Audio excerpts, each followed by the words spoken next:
Welcome to my new series called Stupid Lies I Told When I Was a Kid. Back in the late 1900s when I was a sophomore in high school, my language arts teacher decided to give us a 10-page research paper assignment. I loved Walt Disney, so I decided, hey, this will be easy. Now remember, this is way before Google and the internet, so we had to find books in order to find our information. I was almost done. I was at 9 pages and I had 1 page to go. And I couldn't find anything else to say. So I decided to make it up. About a month later, our teacher gives us our papers back and I get my grade, and it's a good grade, it's an A, right?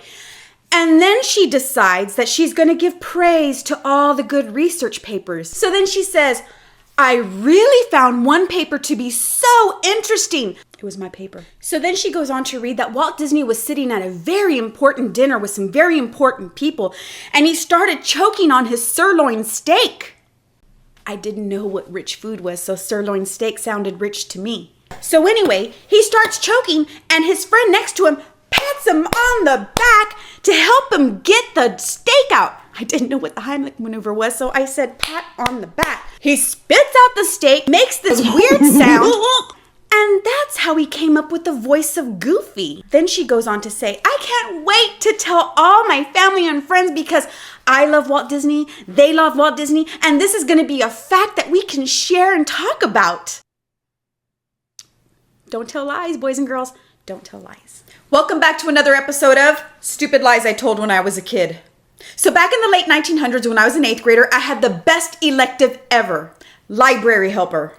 My best friend Angela and I were both library helpers for the last period of the day. One of our many jobs at the end of the day was to take down the American and Texas flag, fold it up, and put it away. So one day while we're taking down the flags, I asked Angela, what if the flags were to catch on fire after we took them down? What will we do? Now just be warned, this is one of the many stupid scenarios I have come up with in my lifetime. There are many more than this. Anyway, so Angela says, well, we need to toss them in the air to put out the flames. But remember, we can't let them fall to the ground because that's against the law. So then I, being the law-abiding citizen that I am, says, dude, we need to practice just in case the flags ever catch on fire. So we did. We practiced for months. I would carry one flag, Angela would carry the other flag, and then I would yell, fire! And then I would toss one flag to her, she would toss one flag to me, we would both catch it. We were professionals, guys. We were gonna save the school from flags catching on fire for no reason. So months go by and Angela and I are now professional firefighting flag putter-outers. So one day we were practicing and we walked in front of the Texas history teacher's window.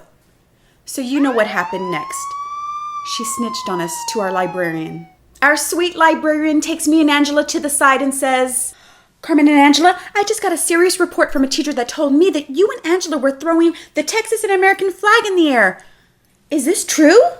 Me and Angela look at each other, and we didn't want to lie to her. Then she goes on to say, I know you two would never lie to me. We didn't want to break her heart, so we said, no, we never threw those flags in the air. We would never do that because that's disrespecting the flag, and we love Texas and America. Then our sweet librarian says, I knew you two would never lie to me. I bet it was the teacher who was lying. To which my response was, yep, she looks like a liar to me. Then we walked away and started shelving books. God bless you, Mrs. Tejada, for knowing that we were lying to you, but loving us anyway.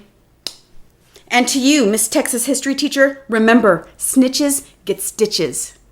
Welcome back to Stupid Lies I Told When I Was a Kid. So back in 1990, when I was a freshman in high school, my best friend Angela, me, and a bunch of girls decided that we wanted to go to a party that was going to be badass.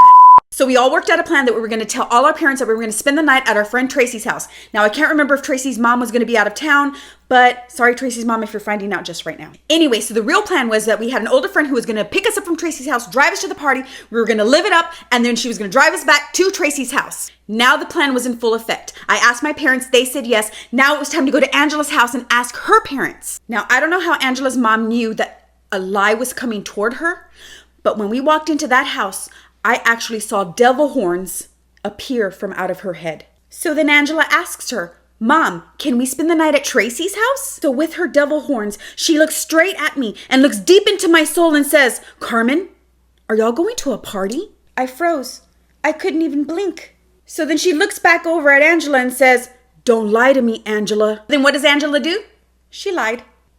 She popped her right on the mouth. And Angela's dad's eating an apple and cheering on his wife. Her sister, who's home from college, walks in just in time to see the slap. Then she looks at me again and says, Carmen, tell me the truth. So I said, yes, Angela's lying. We're going to a party. And then I don't know what made me do it, but I ran. I ran as fast as I could into Angela's bedroom. And then I couldn't stop laughing. I laughed so much, like a damn hyena. Then Angela came running in and she couldn't stop laughing. Her sister was laughing. Her dad was laughing. We were hysterically laughing. Her mom yells at us and says, I can hear y'all laughing.